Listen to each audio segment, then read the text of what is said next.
Yo les amis, j'espère que vous allez tous très bien, et je suis super content de vous retrouver pour une nouvelle analyse. Alors le tirage au sort de la Ligue des Champions a rendu son verdict hier soir. Comme vous pouvez le voir autour de moi, la nuit a porté conseil. Qui va passer et pourquoi?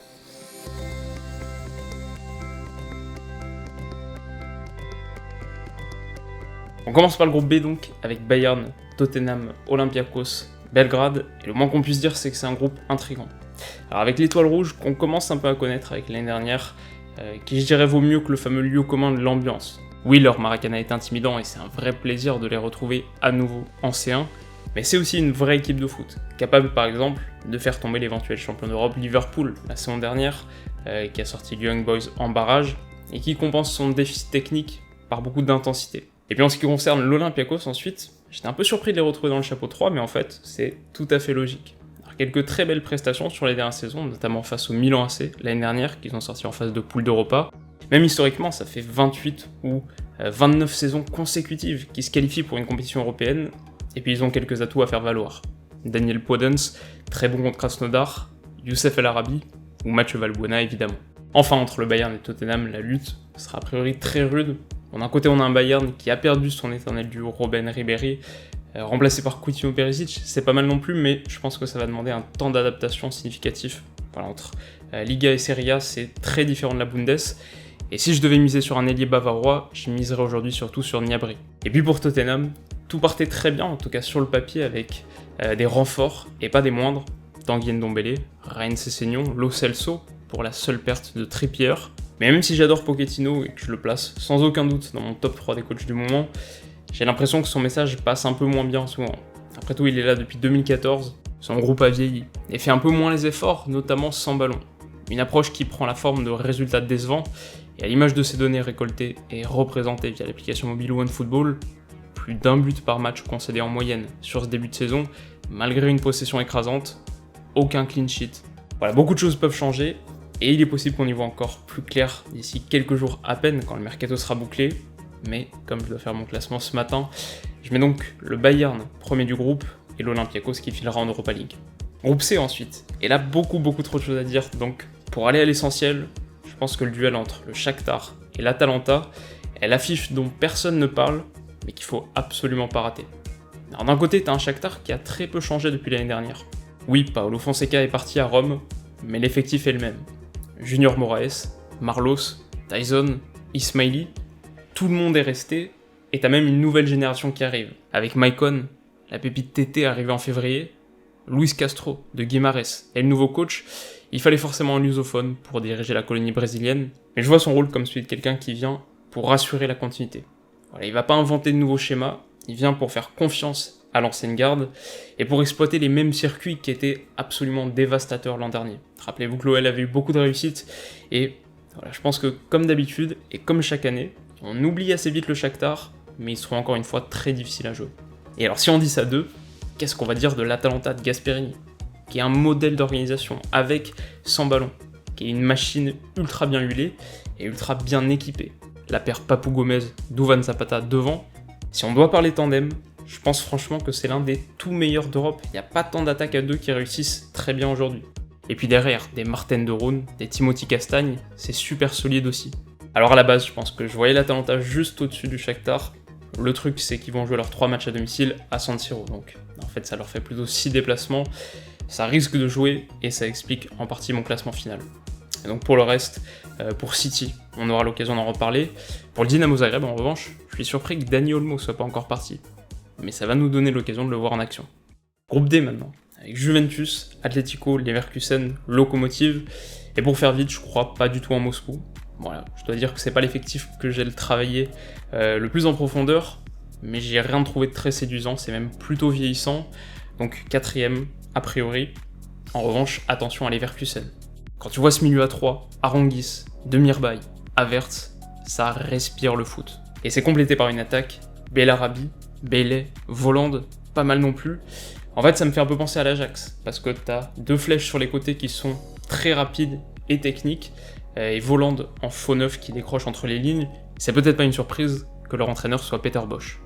Il reste donc un duel au sommet que, tout simplement, j'adore. Je crois que c'était un de mes matchs préférés la saison dernière. Un match avec un vrai goût de sang, Et on va dire qu'entre un Atlético que je vois pas loin de remporter la Liga, emmené par un super Joao Félix entre autres, et une Juve qui a du talent bien sûr, même beaucoup de talent, mais qui fin août, à l'heure où je m'enregistre, pose peut-être plus de questions qu'un apport de réponse, bah je choisis Ronaldo. Et donc Juve, Atlético, Leverkusen qui pourrait faire très très mal en Ligue Europa si ils réussissent pas un exploit en poule, Lokomotiv. Un autre remake de la saison dernière dans le groupe E, Liverpool-Naples, qui avait tous les deux posé beaucoup de problèmes au PSG, mais avant ça, un mot pour Genk, que je vois devant Salzbourg. Alors c'est vrai que pour un champion de Belgique en titre, c'est assez inexpérimenté, 23 ans de moyenne d'âge pour l'effectif, je crois que c'est le plus jeune effectif du tournoi.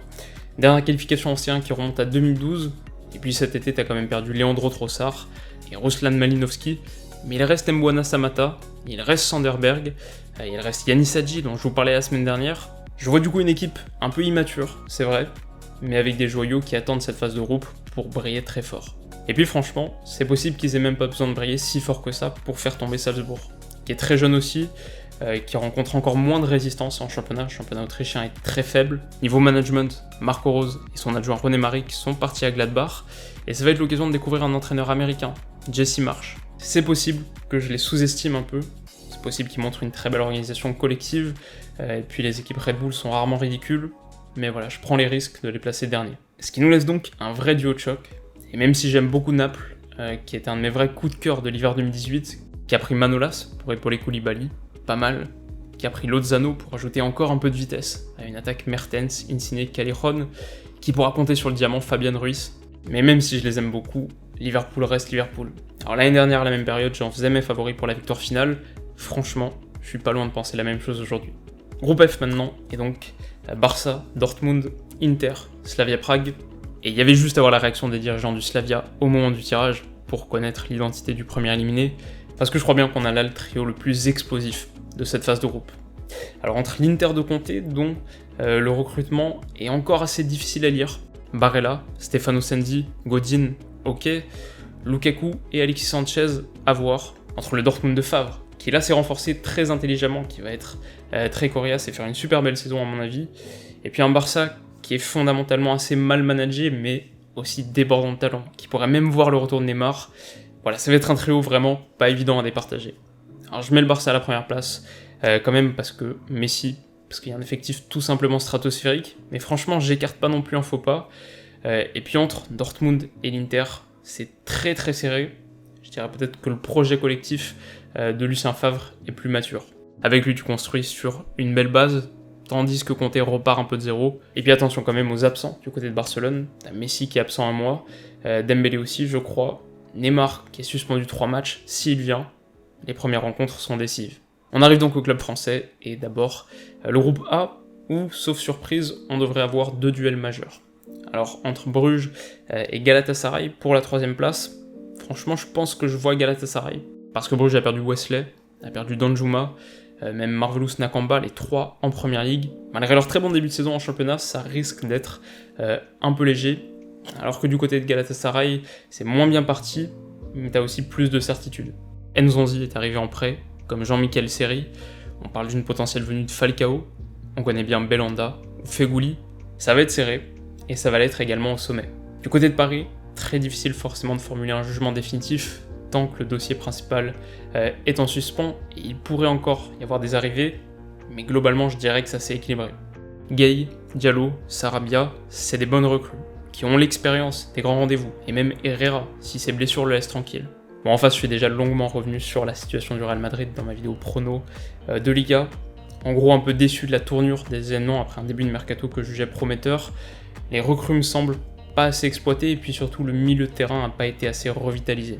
Les jambes lourdes de Kroos et Modric par exemple sont un vrai malus quand t'es face à une équipe qui met de l'intensité, donc à voir. Si je devais miser, je dirais que la première journée où Paris reçoit le Real sans Neymar, quoi qu'il arrive, à cause de sa suspension, et sans Mbappé, sans Cavani, pour cause de blessures, ça risque de faire mal, et c'est pour ça que je les vois 2e d'un rien.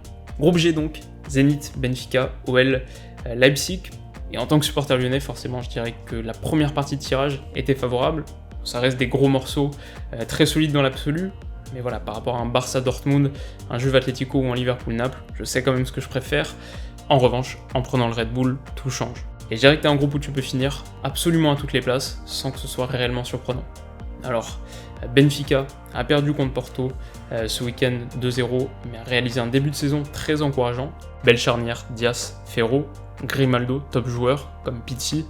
Le duo d'attaque Raúl de Thomas, Seferovic est curieux, mais pourrait marcher. Ils sont champions en titre et ont explosé le Sporting en Supercoupe 5-0. C'est solide. Alors je suis un peu moins effrayé par le Zénith qui patine en championnat, dont le tandem Djouba-Sardar Azmoun est intéressant, mais me semble pas hyper létal non plus. Attention surtout à Malcolm. En revanche, je suis absolument convaincu que Leipzig finira premier. Et au-delà de leur qualité individuelle, qui est réelle, Konaté, Upamecano, Klostermann, Campbell, Forsberg, Sabitzer, Werner, Poulsen. Au-delà de ça, c'est surtout leur nouveau coach Julian Nagelsmann qui m'inquiète.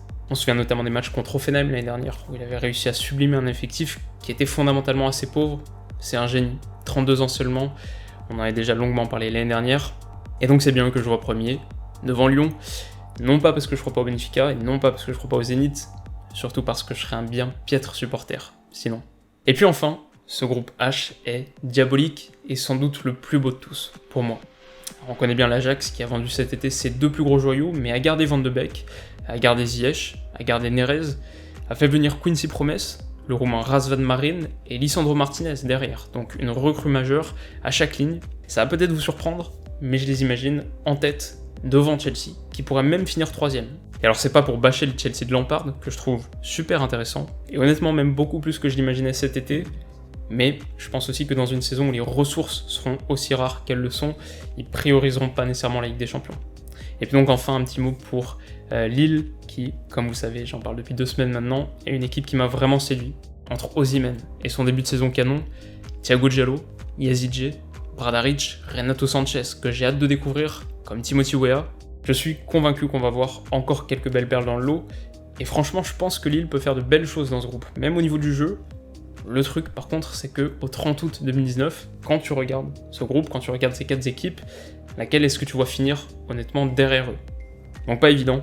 Le motif d'espoir pour eux, c'est que s'ils réussissent pas l'exploit, ils seront sûrement encore plus redoutables en Ligue 1. Un dernier mot enfin avec mon partenaire Unibet.fr pour vous parler de 2 paris. Le premier, c'est Leipzig remporte sa poule à 2,90. Voilà, je pense vraiment que ce groupe est très homogène, mais qu'il dissimule un patron, c'est eux. Et puis ensuite, vous avez l'Ajax remporte le groupe H à 4. Si vous êtes un peu joueur, Chelsea a la large faveur des bookmakers, mais je vois une surprise. Bon, en tout cas les amis, c'est donc la fin de cette très courte et très matinale analyse. J'espère bien sûr qu'elle vous aura plu. Si c'est le cas, n'hésitez pas à mettre un petit like, un petit pouce bleu, ça m'aide beaucoup.